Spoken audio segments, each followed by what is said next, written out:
Maklumat sahih jenama dipercayai. Berita perdana edisi Jumaat 16 Julai. Saya Andy Reza Rohadian. Dan saya Hazel Desmond. Berikut paparan utama malam ini.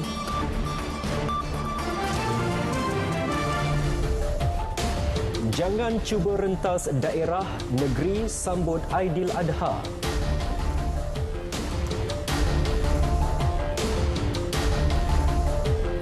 Warga emas Lembah Kelang yang belum mendapat janji temu vaksinasi boleh hadir secara terus di mana-mana PPV esok.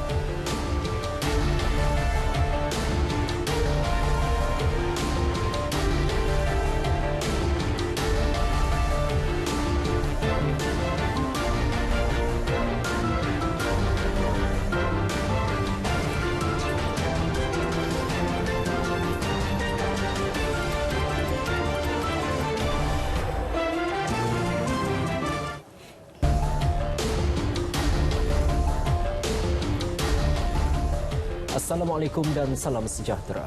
Jangan cuba merentas daerah dan negeri bersempena Aidiladha 20 Julai ini.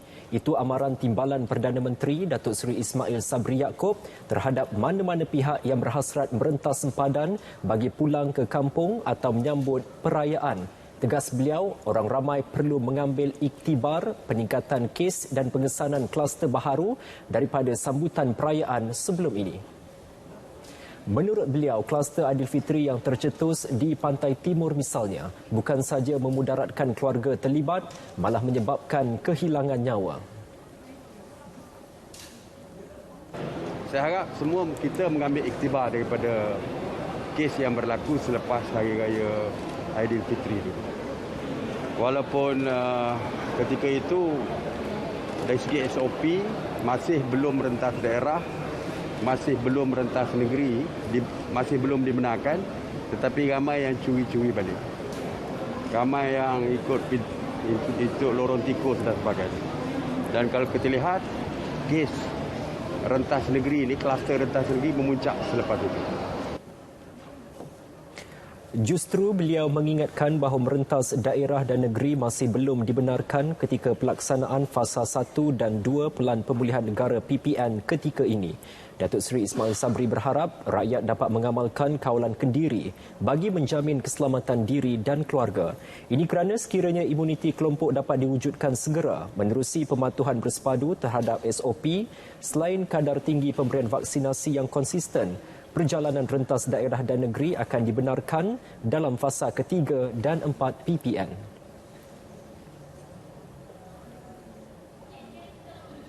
Dalam perkembangan lain, Timbalan Perdana Menteri berkata 512 premis perniagaan termasuk kilang dikenakan tindakan dalam tempoh seminggu sehingga semalam kerana gagal mematuhi SOP yang ditetapkan kerajaan. Ini termasuk jumlah tertinggi iaitu 180 kilang dan premis perniagaan pada Rabu dan 65 semalam. Datuk Seri Ismail Sabri menerusi kenyataannya berkata kerajaan akan sentiasa melaksanakan langkah-langkah penguatkuasaan SOP yang tegas termasuk operasi pematuhan, tindakan pengawalan dan pemeriksaan secara rambang premis-premis perniagaan serta kilang-kilang. Kerajaan ujarnya tidak akan berkompromi jika terdapat pelanggaran arahan serta SOP dalam apa jua situasi kerana apa yang menjadi keutamaan kini adalah keselamatan dan kesejahteraan rakyat.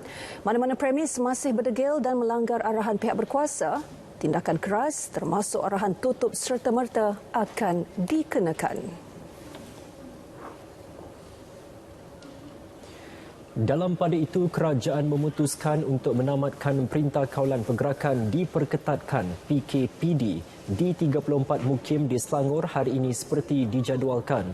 Sebelum ini, mukim-mukim terlibat di Selangor dikenakan perintah berkenaan selama 14 hari, berkuat kuasa 3 Julai hingga hari ini. Datuk Seri Ismail Sabri berkata, keputusan itu dibuat sidang khas Majlis Keselamatan Negara MKN selepas meneliti pembentangan Kementerian Kesihatan KKM mengenai situasi semasa.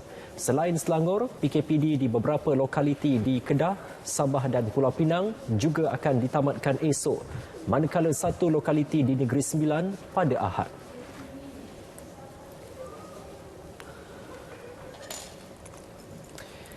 Warga emas yang masih tidak menerima janji temu vaksinasi di aplikasi MySejahtera dibenarkan walk-in untuk mendapatkan suntikan mulai esok. Menurut Menteri Penyelaras Program Imunisasi COVID-19 Kebangsaan, Khairi Jamaluddin, mereka boleh mendapatkan suntikan vaksin di mana-mana pusat pemberian vaksin PPV di sekitar Kuala Lumpur dan Selangor. Jelasnya, warga emas yang tidak mempunyai aplikasi MySejahtera pula boleh melakukan pendaftaran secara manual ketika walk-in. Walk-in bagi warga emas bermula daripada esok adalah untuk mereka yang belum lagi mendapat appointment. Ya. Ada ramai yang dah dapat appointment sehingga ke akhir bulan ini. Dan saya tidak mahu yang dah ada appointment datang walk-in besok sebab itu akan menimbulkan sedikit kekeliruan dalam sistem. Khairi bercakap dalam sidang media mingguan perkembangan program imunisasi COVID-19 kebangsaan. Tambahnya, mereka juga boleh menggunakan laluan khas yang disediakan di PPV untuk menerima vaksin. Sementara itu, operasi lonjakan kapasiti pemberian vaksin akan dilaksanakan di Kuala Lumpur dan Selangor. Ia bagi memastikan semua golongan dewasa menerima sekurang-kurangnya 1 dos vaksin menjelang 1 Ogos ini. Khairi berkata sehingga semalam seramai 3.5 juta daripada 6.1 juta populasi dewasa Lembah Kelang telah selesai menerima dos pertama. Manakala dos kedua pula dijangka akan dilengkapkan menjelang akhir Ogos. Saya pun telah bincang perkara ini dengan Yang Berhormat Menteri Besar Selangor dan juga Yang Berhormat Tan Sri Menteri Wilayah Persekutuan pada pagi ini untuk kita mewujudkan satu kerjasama yang erat antara kerajaan negeri, antara Kementerian Wilayah Persekutuan dan juga CITF untuk menjayakan program Operation Surge Capacity ini. Daripada 1.3 juta yang akan terima vaksin pada antara 26 Julai hingga 1 Ogos, sebagai usaha-sama antara persekutuan dan negeri, 250,000 daripada 1.3 juta itu akan dikendalikan oleh Selvax. Susulan itu jelasnya kapasiti vaksinasi di Lembah Kelang dijangka meningkat daripada 180,000 dos ketika ini kepada 272,000 dos sehari.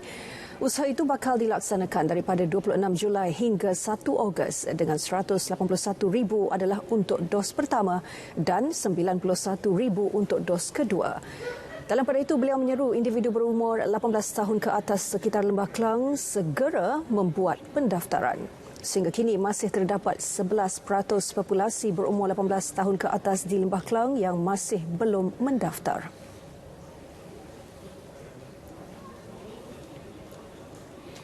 Saudara, mesyuarat pihak berkuasa kawalan dadah hari ini meluluskan pendaftaran mesyuarat 2 lagi vaksin iaitu jenis Sinopharm dan Johnson & Johnson J&J untuk kegunaan semasa bencana COVID-19. Ketua Pengarah Kesihatan Tan Sri Dr. Nur Hisham Abdullah menerusi satu kenyataan memaklumkan kelulusan pendaftaran mesyuarat memerlukan maklumat kualiti, keselamatan dan keberkesanan produk vaksin tersebut dipantau dan dinilai berdasarkan data-data terkini dari semasa ke semasa. Ia bagi memastikan perbandingan manfaat risiko bagi produk-produk vaksin tersebut kekal positif. Vaksin Sinopharm dibangunkan China National Biotech Group Company Limited. Vaksin J&J yang hanya memerlukan 1 dos suntikan pula dibangunkan Janssen Pharmaceutica NV dari Belgium. Mengulas lanjut, Tan Sri Dr. Nur Hisham berkata, KKM akan sentiasa mempertingkat tahap kesihatan awam dalam memerangi wabak COVID-19 melalui perolehan bekalan vaksin yang telah dinilai daripada aspek kualiti, keselamatan dan keberkesanan oleh bahagian regulatori farmasi negara NPRA dan diluluskan oleh PBKD. Langkah berkenaan menunjukkan kerajaan sentiasa komited untuk memastikan penduduk dewasa Malaysia mencapai imuniti kelompok setelah sasaran program imunisasi COVID-19 kebangsaan PICK. Sementara itu, Pharma Niaga telah berjaya membekalkan sebanyak 12 juta dos vaksin Sinovac melibatkan 6 juta dos bagi suntikan pertama dan 6 juta dos bagi suntikan kedua. Kelompok dos terakhir Sinovac akan dibekalkan pada 21 Julai ini. Pharma Niaga melalui satu kenyataan memaklumkan pembekalan tersebut adalah 4.5 bulan lebih awal daripada jadual kontrak asal. Jelasnya memandangkan jumlah suntikan dos pertama di kesemua negeri sudah hampir mencecah 6 juta, arahan telah diberikan untuk hentikan pemberian dos pertama dan menumpukan kepada pemberian dos kedua. Ia bagi mengelak kes tiada stok untuk dos kedua sekiranya dos pertama diberi lebih daripada 6 juta dos. Pharma Niaga menjelaskan perkara itu selepas mendapati ada rakyat keliru berhubung berita bekalan vaksin Sinovac akan ditamatkan. Pihaknya juga bersedia membuat pembekalan tambahan sekiranya Kerajaan Persekutuan berhasrat meneruskan penggunaan vaksin Sinovac dalam program imunisasi COVID-19 kebangsaan.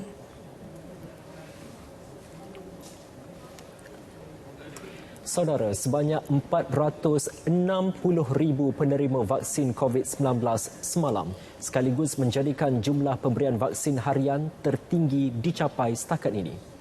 Berdasarkan rekod Jawatankuasa Khas Jaminan Akses Bekalan Vaksin COVID-19 JKJAV, seramai 304,807 menerima dos pertama mereka semalam, manakala 155,000 selesai mendapatkan dos kedua. Selangor menjadi negeri tertinggi menerima jumlah vaksin dos pertama dan kedua dengan masing-masing sebanyak 85,771 dan 27,687 penerima. Diikuti wilayah Persekutuan Kuala Lumpur, Johor dan Sarawak.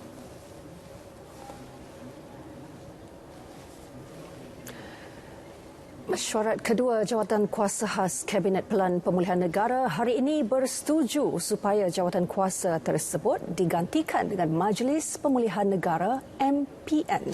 MPN akan dipengerusikan oleh Perdana Menteri Tan Sri Muhyiddin Yassin bagi memastikan pelaksanaan Pelan Pemulihan Negara PPN berjalan lancar. Menurut kenyataan media Menteri Kewangan, langkah itu juga bagi mengukuhkan lagi strategi kawalan wabak COVID-19 secara holistik. PPN akan dibentangkan di Parlimen pada 26 Julai 2021. Wakil-wakil dari sektor swasta, pakar industri dan pertubuhan bukan kerajaan akan berkongsi pengalaman dan nasihat bagi membolehkan Malaysia keluar secara sistematik dan selamat daripada pandemik. Perincian bagi perkara tersebut akan dimuktamadkan dalam masa terdekat. Ini termasuk menambah baik SOP dan mempertingkat kejelasannya, memperkenal kelonggaran kepada individu yang sudah mendapat 2 dos vaksin. Kelonggaran juga akan dipertimbang bagi syarikat yang telah memberi vaksinasi penuh kepada pekerja untuk beroperasi sepenuhnya. MPN juga akan mengesyorkan langkah penambahbaikan bagi mencapai fasa seterusnya. Manakala strategi melibatkan kadar aktiviti, pergerakan, kadar dan tempoh kebolehjangkitan akan diperkukuh.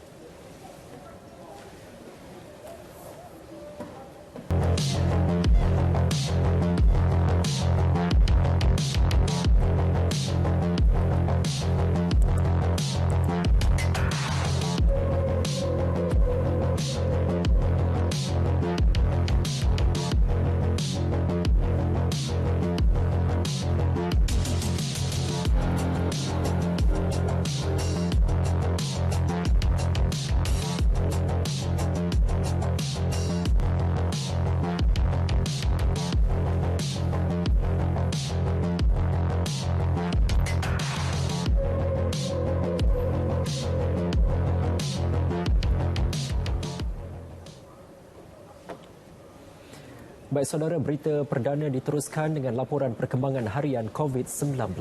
Malaysia merekodkan pertambahan kes jangkitan 5 angka untuk hari keempat berturut-turut. 12,541 kes baharu hari ini berbanding hanya 6,742 kes sembuh. Ini menjadikan kes aktif kini melebihi 114,000. 115 lagi korban pandemik berkenaan dilaporkan. Manakala 37 kluster baharu yang dikesan adalah yang tertinggi setakat ini. Berikut statistik harian COVID-19 dalam negara, diikuti jumlah kes mengikut negeri.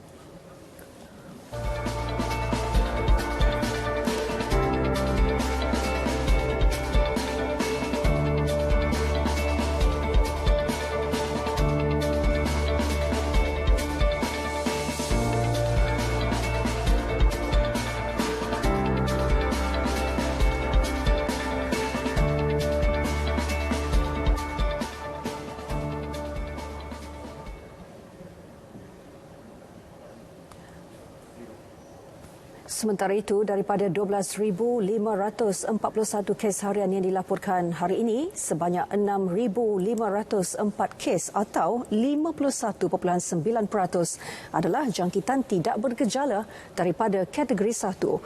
5,848 kes atau 46.6% daripada kategori 2 iaitu bergejala ringan. 86 kes atau 0.7% membabitkan kes radang paru-paru dalam kategori 3. 46 kes atau 0.4% daripada kategori 4 iaitu radang paru-paru dan memerlukan bantuan oksigen. Manakala 54 kes atau 0.4% adalah kategori 5 membabitkan pesakit kritikal dan memerlukan bantuan pernafasan.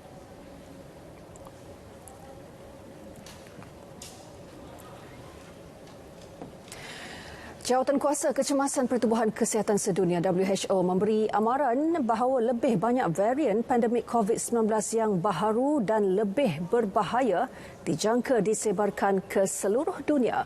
Menurut jawatankuasa itu, dalam satu kenyataan, COVID-19 masih belum lagi berakhir, malah memberi lebih ancaman kepada dunia.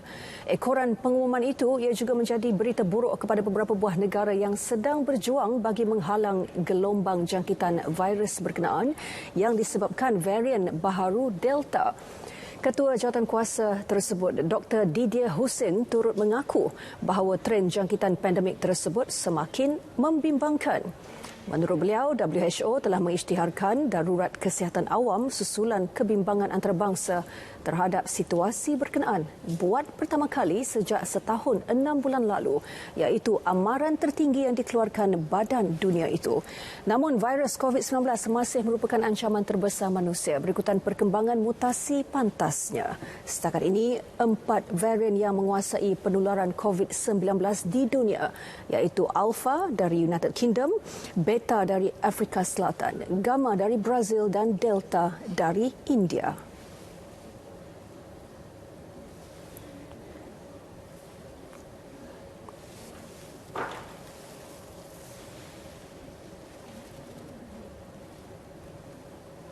Dalam perkembangan berkaitan, Ketua Pengarah WHO Dr. Tedros Ghebreyesus berkata penggunaan topeng, penjarakan fizikal, kebersihan tangan dan ruang pengudaraan di dalam bangunan adalah kunci kepada pengurangan jangkitan COVID-19.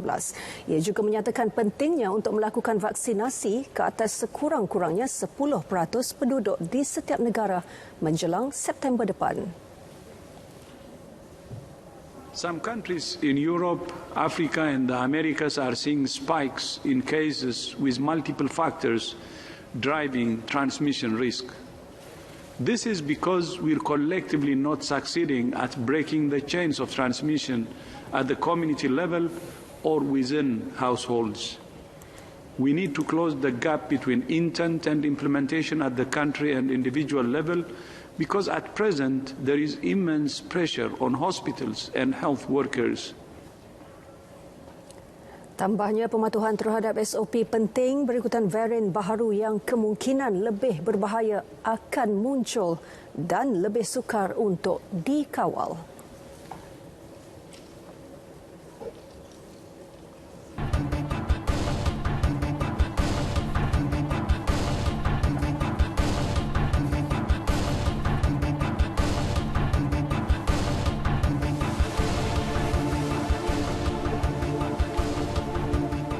Bersua kembali. Program imunisasi industri COVID-19 kerjasama awam swasta PIKAS bantu memacu ekonomi negara.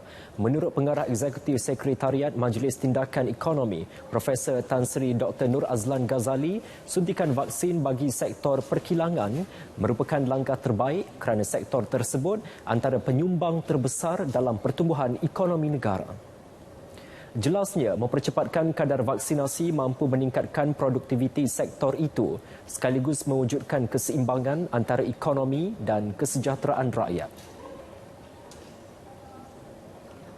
Dalam perbincangan dalam mesyuarat EAC yang terakhir, mesyuarat Majlis Tindakan Ekonomi, kerana kita sekarang ini berada dalam fasa yang ketiga pemberian vaksin. Maksudnya sekarang ini tidak lagi ada konteks keutamaan siapa dahulu macam di peringkat pertama frontliners, peringkat kedua OKU, kumpulan warga emas. Sekarang ni throughout all lah kepada semua rakyat Malaysia. Jadi berarti di mana ada penumpang-penumpang umpamanya kita juga harus pertimbangkan yang mana yang berkemungkinan memberi implikasi kesan yang besar ke atas pertumbuhan ekonomi. Tan Sri Dr. Nur Azlan dalam temu bual rancangan BIS Malaysia turut berkata pengambilan vaksin ini bagi mengelakkan mudarat lebih besar sekaligus menyediakan rakyat hidup dalam situasi pandemik COVID-19. Secara keseluruhan, momentum mempercepat program imunisasi COVID-19 kebangsaan optimis mampu mencapai imuniti kelompok dan merangsang ekonomi negara.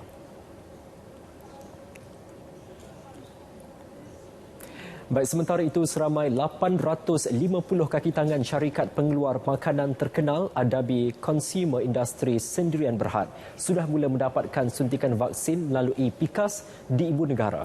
Selain pekerja tempatan, syarikat ini turut melaksanakan vaksinasi untuk pekerja asing mereka. Pengurus promosi dan media korporatnya, Roshidi Zabidi menegaskan inisiatif berkenaan merupakan tanggungjawab syarikat kepada kaki tangan serta dalam usaha memutuskan rantaian COVID-19.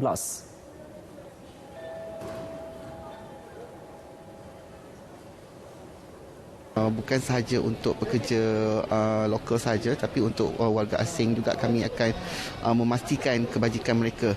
That's why sekali lagi saya tekankan kat sini adalah kerana matlamat Adabi untuk memastikan kebajikan pekerja bagi memastikan kesemuanya dapat mengambil vaksin. Beliau menyatakan perkara itu semasa proses vaksin dijalankan di Pusat Pameran dan Perdagangan Antarabangsa Malaysia MITEC Kuala Lumpur. Tambahnya lagi, syarikat pengeluar makanan ini sentiasa memastikan prosedur operasi standard SOP dalam kaki tangan akan sentiasa dipantau ketat mengikut saranan kerajaan.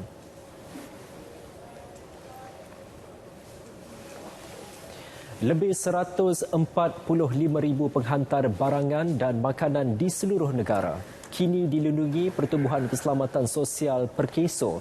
Dua platform penyedia perkhidmatan iaitu Grab Malaysia dan Food Panda telah mendaftarkan hampir kesemua rakan penghantar mereka di bawah program SPS Lindung. Inisiatif berkenaan merupakan pendekatan proaktif bagi memperluas jaringan keselamatan sosial kepada orang bekerja sendiri OBS.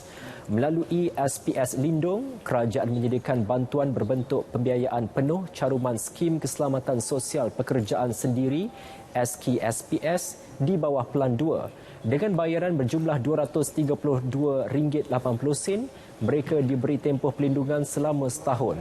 Sehingga 9 Julai lalu, seramai 64,773 pencarum aktif terdiri daripada rakan penghantar telah mendaftar dan mencarum di bawah SKSPS.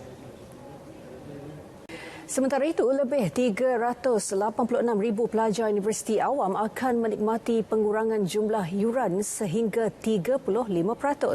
Ia membabitkan implikasi kewangan berikutan pengurangan yuran-yuran perkhidmatan, asrama, convocation dan aktiviti college UA dianggarkan hampir 186 juta ringgit.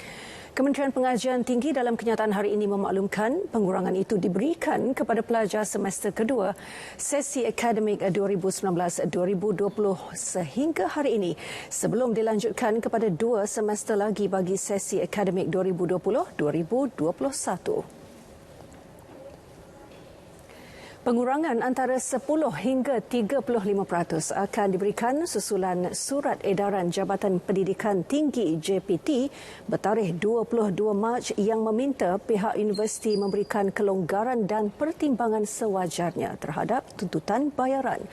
Pengurangan yuran bagi semester kedua sesi akademik 2019-2020 untuk semua pelajar warga negara Malaysia melibatkan peruntukan sebanyak RM75 juta. Dengan RM20 juta adalah peruntukan tambahan kerajaan dan RM55 juta menggunakan sumber dalaman Universiti Awam.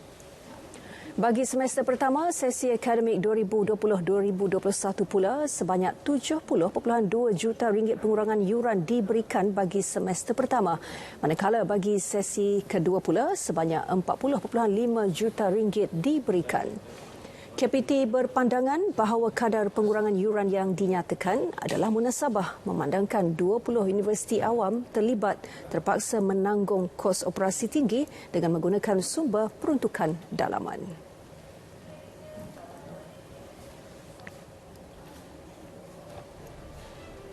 Saudara, antara tumpuan dalam edisi sukan malam ini pastinya mengenai perkembangan Sukan Olimpik 2020. Untuk perincian lanjut, rakan penyampai Akhtar Hamzah sudah bersedia. Silakan.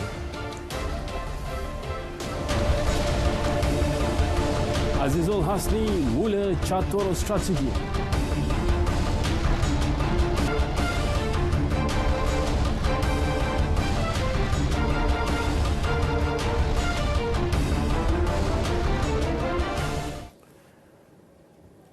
Assalamualaikum, anda bersama dengan saya Muhammad Akhtar Haji Hamzah dalam edisi Sukan. Kita mulakan dengan perkembangan Sukan Olimpik 2020. Jaguh berbasikal trek negara Muhammad Azizul Hasni Awang mengakui dia perlu mengatur strategi dengan betul bagi mencapai impiannya meraih emas Olimpik dalam acara kegemarannya iaitu Kirin. Ini kerana menurutnya acara Kirin adalah satu perlombaan yang sangat mencabar dan ia menuntut kemahiran taktikal serta teknik yang tinggi untuk mengatasi pelumba lain. Pada saingan di Tokyo nanti, Azizul Hasni bakal bersaing dengan 12 pencabar termasuk pemenang 6 pingat emas Olimpik Jason Kenny dari Britain, juara dunia Harry Larison dari Belanda dan jaguh tuan rumah Yuta Wakimoto. Justru untuk muncul sebagai peluang Asia pertama memenangi acara Kirin di Olimpik, Azizul Hasni menjelaskan dia harus menguasai 3 seni iaitu pecutan awal, pertengahan dan akhir. Juara Kirin Dunia 2017 itu berkata walaupun pecutan awal bukan taktik sesuai digunakan di peringkat tertinggi seperti Olimpik, dia bagaimanapun meramalkan ia akan tetap diguna pakai oleh pelumba lain dalam perlombaan itu nanti. Pelumba berusia 33 tahun dari Dungun Terengganu itu juga berkata dia sudah lama menyesuaikan diri dengan taktik berkenaan sejak 2 tahun lalu dan kini sudah semakin mahir untuk memperhatikannya dalam perlombaan. Azizul Hasni yang memiliki kepakaran dalam pecutan pertengahan dan akhir turut yakin dirinya mampu memberi kejutan dalam acara Kirin, namun bergantung kepada situasi semasa perlombaan itu nanti. Ini penampilan keempat Azizul Hasni di Tamasya Olimpik sejak kali pertama di Beijing pada 2008. Dia yang memenangi pingat gangsa pada edisi 2016 di Rio turut layak beraksi dalam acara pecut atau sprint di Tokyo nanti.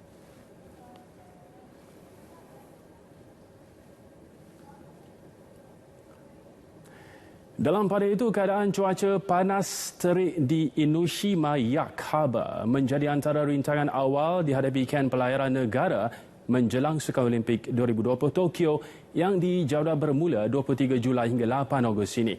Lokasi pelayaran yang bakal membuka tirai saingan pada 25 Julai ini terletak di Bandar Fujisawa, kira-kira 70 km dari Bandaraya Tokyo. Jurulatih pelayaran Muhammad Sahir Rahim berkata, anak buahnya yang memulakan sesi latihan pertama semalam sejak tiba dari Tokyo pada 8 Julai lepas terpaksa berlayar di tengah laut dengan cuaca lebih panas dari Malaysia iaitu sekitar 33 hingga 35 darjah Celsius. Cabaran lebih getir turut menanti pelayar negara apabila kelajuan angin laut di sana dijangka meningkat daripada 6 hingga 8 knot ketika ini kepada 13 knot dalam beberapa hari lagi. Bukan itu sahaja, Bella berkata atlet negara juga diramal berlayar dalam keadaan cuaca tidak menentu termasuk hujan yang dijangka turun selepas ini. Pada masa yang sama, Muhammad Sahir turut memaklumkan tiada masalah kerosakan teknikal dikesan pada bot pelayarnya setakat ini. 6 atlet pelayaran bakal membawa cabaran Malaysia pada Sukan Olimpik Tokyo. Mereka adalah Karuniza Muhammad Afendi bagi acara laser lelaki, Nur Shazrin Muhammad Latif laser wanita serta Nur Aisyah Jamil dan Juni Karimah Nur Jamali dalam acara International 470 wanita.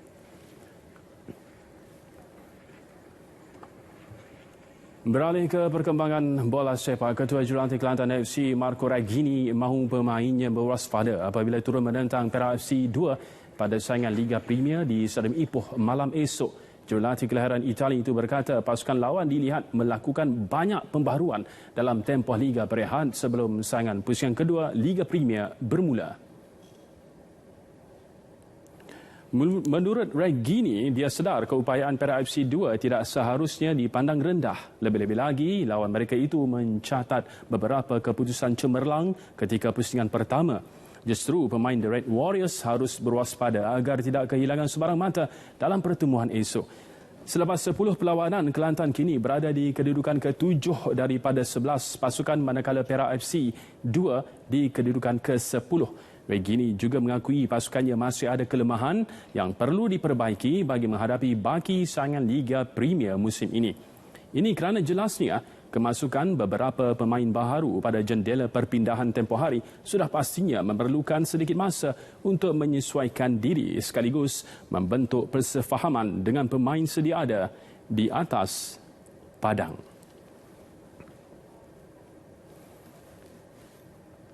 Kejuaraan skuash dunia PSA 2020-2021 yang berlangsung di Chicago, Amerika Syarikat semalam menyaksikan dua pemain wanita negara, Loh Wee Wen dan Rachel Arnold, bermula dengan nada kemenangan sekaligus menyertai rakan sepasukan S. Sivasanggari di pusingan kedua.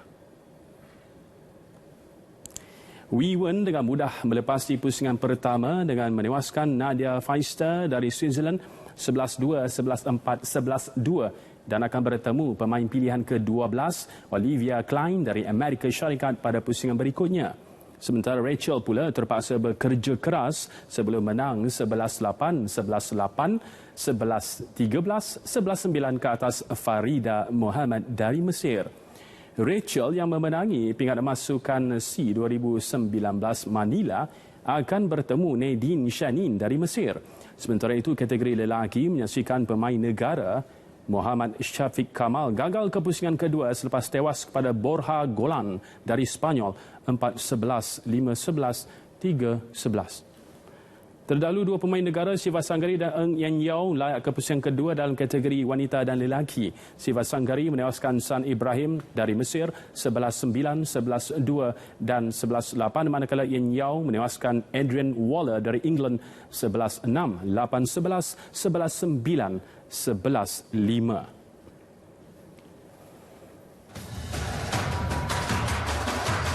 Bersama kita menempuh jalan ini, bangkitlah bersemangat, tegarkanlah jiwa kita semua. Malaysia, demi Malaysia, satu padaku, biarkan dunia tahu.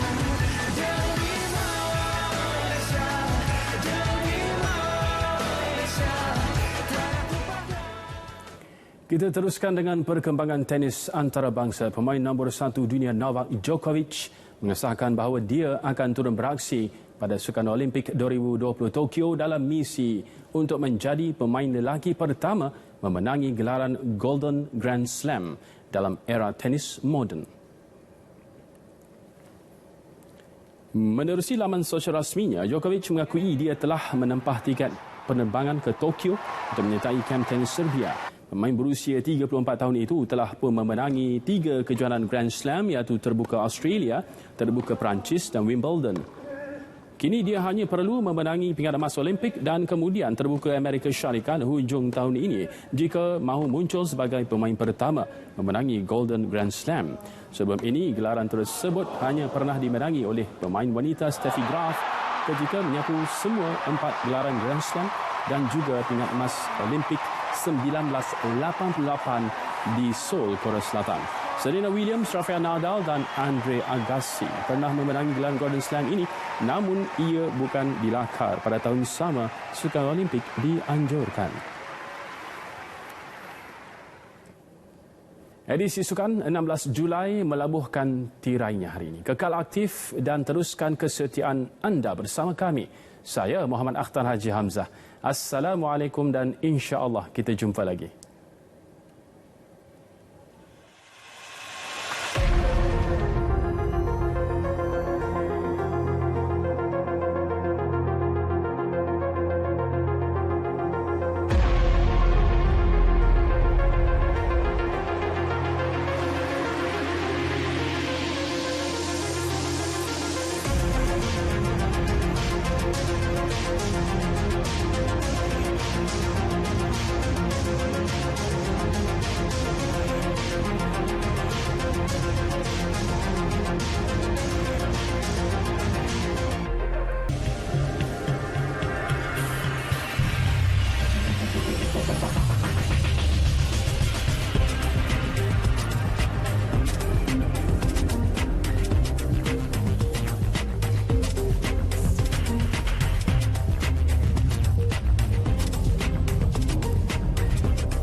Sehingga semalam, Jabatan Kebajikan Masyarakat JKM menerima 4,027 permohonan bakul prihatin negara. Justru Menteri Pembangunan Wanita, Keluarga dan Masyarakat Datuk Seri Rina Muhammad Harun mengambil tindakan proaktif menyantuni pemohon dengan kadar segera. Meskipun program bakul prihatin negara akan bermula 19 Julai ini, namun beliau mengambil kesempatan untuk menyalurkan bantuan kepada golongan yang terjejas terlebih dahulu. Semasa. Jadi hari ini saya mengambil kesempatan untuk turun sendiri ya. Kita lihat bahawa ianya telah mula diedarkan, mengambil tindakan proaktif, dan hari ini saya apabila menyantuni pemohon dan juga penerima bakul prihatin negara ini, kebanyakan daripada mereka rata-rata lah ya kehilangan pekerjaan. Rata-rata yang sekarang ini memang amat terkesan ya, yang tidak mempunyai sumber pendapatan yang tetap dalam mereka. Beliau berkata demikian selepas memberi bantuan kepada pemohon bakul prihatin makanan di Ibu Negara. Bagi penerima bakul prihatin makanan, Safrizal Muim, 62 tahun yang tidak boleh berjalan sejak 2 bulan lalu, bersyukur dan meluahkan rasa terharu kerana bantuan diberikan dalam masa 24 jam dari tempoh permohonan. Terkejut saya kan. Saya tanya daripada mana ni? Daripada YB Rina. Alhamdulillah saya cakap kan. Saya macam mana saya nak cakap tu kan. Saya terharu. Saya ada orang yang mengenal mengapakan saya kan. Apa maksud dia tu? Saya pun rasa terharu lah saya atas sumbangan daripada Datuk Seri Rina ni kan. Seorang lagi penerima, Lo Poi Fun, berasa gembira kerana sebelum menerima bantuan, dia hanya makan telur, mi dan bihun sahaja untuk meneruskan kehidupan. Semalam. Melalui apa tu? Telegram. WhatsApp dengan Telegram saja. Saya cek.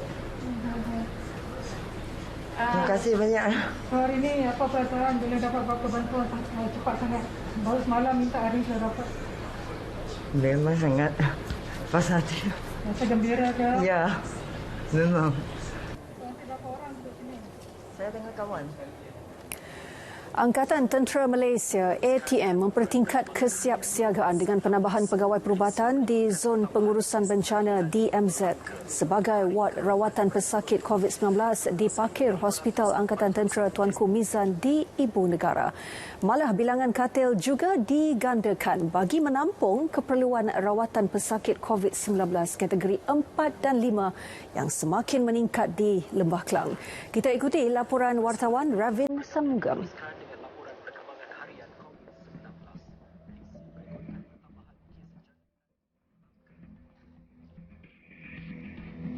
Saudara, sebelum ni ATM memaklumkan bahawa pihaknya menyediakan 50 katil untuk merawat pesakit COVID-19 di sini.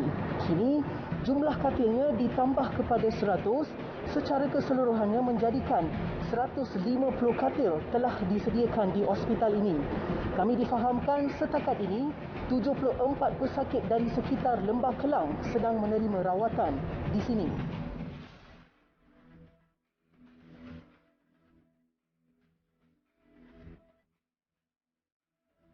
Tapi kita sekarang ini mengkhususkan kepada kategori 4 dan 5 dahulu kerana ini adalah pesakit-pesakit yang memerlukan rawatan yang khusus, terutama sekali dengan perlunya bekalan oksigen.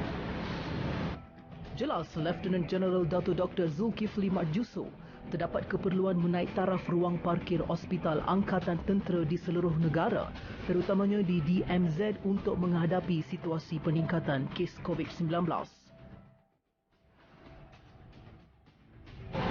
Sebagai contoh, apabila hospital terendah nanti, dia akan naik taraf.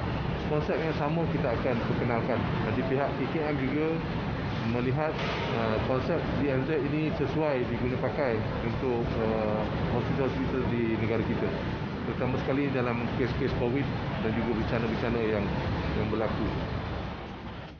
Untuk makluman, pesakit COVID-19 di Hospital Angkatan Tentera bukan hanya terdiri anggota atau pesara ATM, tetapi turut melibatkan orang awam.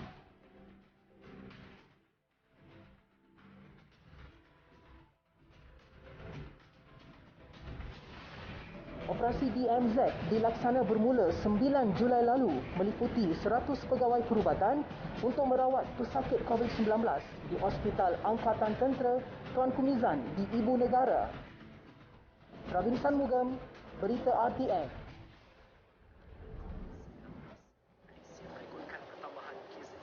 Pengusaha produk seni budaya dan tradisional perlu ambil peluang memasarkan produk mereka secara digital.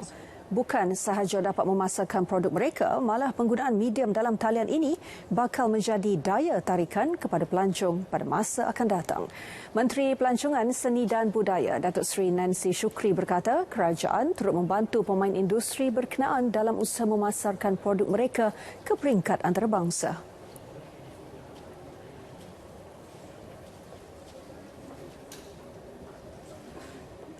Namun, semua itu belum boleh kita adakan buat masa ini berikutan situasi pandemik COVID-19 yang melanda negara pada masa ini.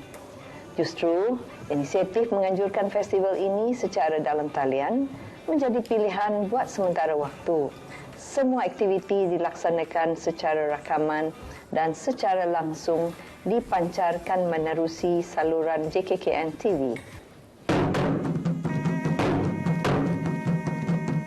Beliau berucap pada Festival Kesenian Rakyat Kelateh FKRK yang diadakan secara maya. Tambahnya, Motek komited dalam membangun dan menyemarak aktiviti pelancongan, seni dan budaya melalui 13 jabatan dan agensi di bawahnya. Sebanyak 8 program pelancongan berasaskan kebudayaan dijalankan sepanjang tahun ini.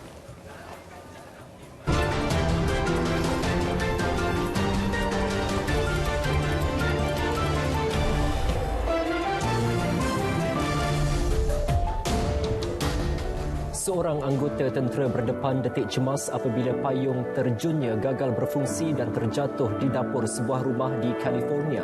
Anggota tentera unit khas ini sedang menjalani latihan penerjunan pada ketinggian 4,500 meter. Rakaman orang awam menunjukkan mangsa berpusing-pusing di udara dan hilang kawalan sebelum terjatuh. Bagaimanapun, dia tidak mengalami sebarang kecederaan serius. ekor anak panda merah selamat dilahirkan di Pusat Pembiakan Konservasi Top Kidar di Darjeeling, India. Jurucakapnya berkata ibu serta 2 anak panda terbabit dalam keadaan sihat. Beliau yakin kelahiran tersebut memberi impak positif kepada pemeliharaan haiwan terancam. Populasi panda merah kini hanya boleh dijumpai di India, Nepal, Myanmar, Bhutan dan China. Serangan Israel terhadap bumi Gaza bukan sahaja memberi impak psikologi terhadap penduduk, malah haiwan turut menanggung derita. Menurut salah seorang penduduk, kucing peliharaannya dalam keadaan trauma yang sangat teruk sehingga enggan makan, bulunya gugur, bahkan ketakutan setiap kali mendengar deringan telefon. Doktor haiwan memberitahu puluhan pemilik haiwan berpusu-pusu ke klinik sejak gencatan senjata di Gaza pada 21 Mei. Sementara pemilik sebuah tempat pelindungan anjing berkata, haiwan di situ banyak yang cedera dan enggan makan, malah setiap hari melolong ketakutan.